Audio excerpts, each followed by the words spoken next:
Thought I'd do another quick video mid-March just to show the progress on my CAD work.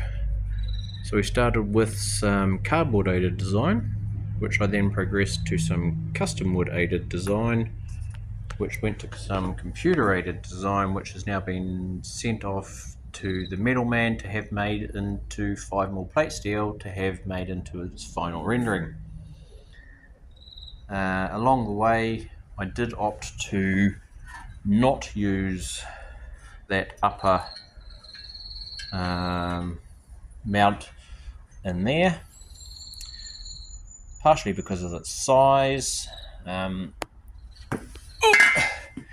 because it overhung here too far, and when this arch comes down, it's meant to come down and land here, have a flat section which comes out, and by making some plates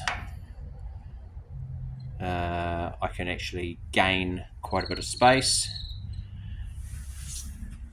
There are actually some gussets that also run between here, there, and there. I just haven't got those in at the moment because they just keep falling out. But by doing it that way, when the arch comes down, I effectively just have to make a 1/2 inch section in the panel where it jumps out, comes down, and it can still space out, so it won't look too unfactory, I suppose you could call it. Also, part of that was because this is an inner guard support, which I remembered used to be run, which runs up the inside of both guards, and from here there's a brace which runs across, which your headlights and something else used to fit to, possibly the number plate support, I can't remember. Anyway, used to run between. And yeah, that fits into those two holes right there, which poses a problem when you have to try and mount that into those two holes. So yeah, what I'll end up doing is probably cutting, once the guard's somewhat mounted, I will cut this off and mount just the top section through some sort of a gusset or a frame straight onto the outside of this brace so that it comes up off this gusset here, if that makes sense.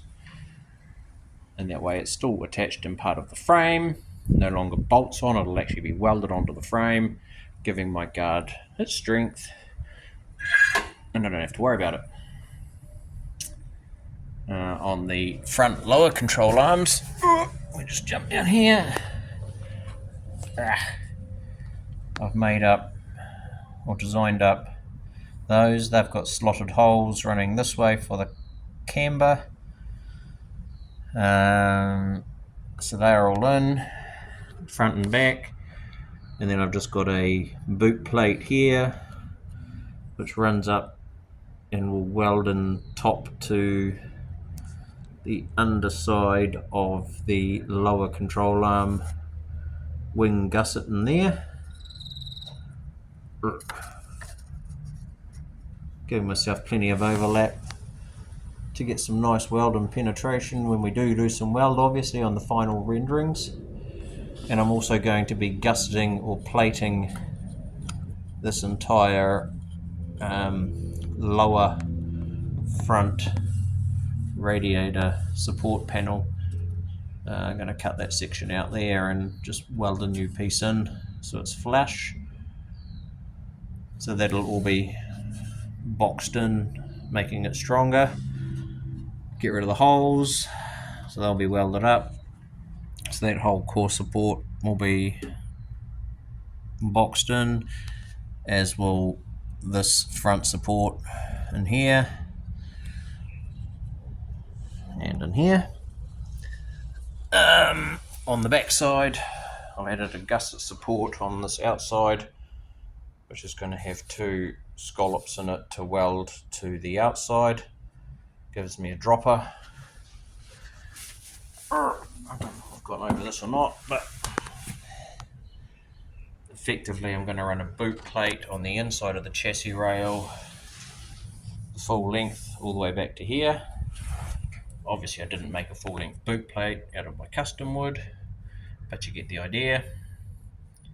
I have a front dropper and a rear dropper to take the load for my upper and lower boot plates. My upper boot plate will just basically weld to that.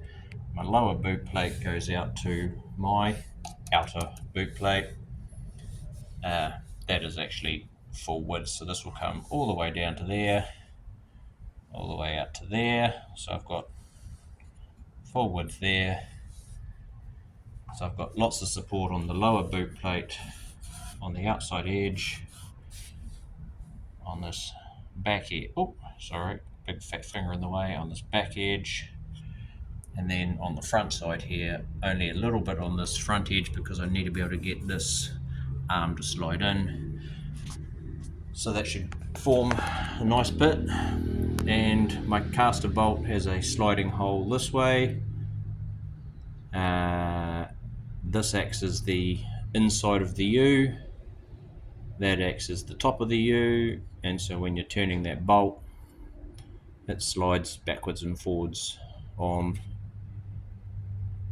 the U. It works quite nicely actually.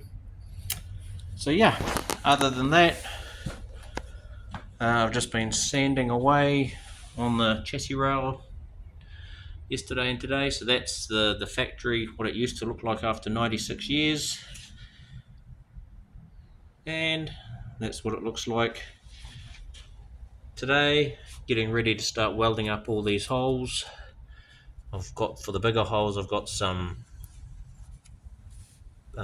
plates coming for those to weld them all up. But yeah, so I've done that one there as well. That's my center rail.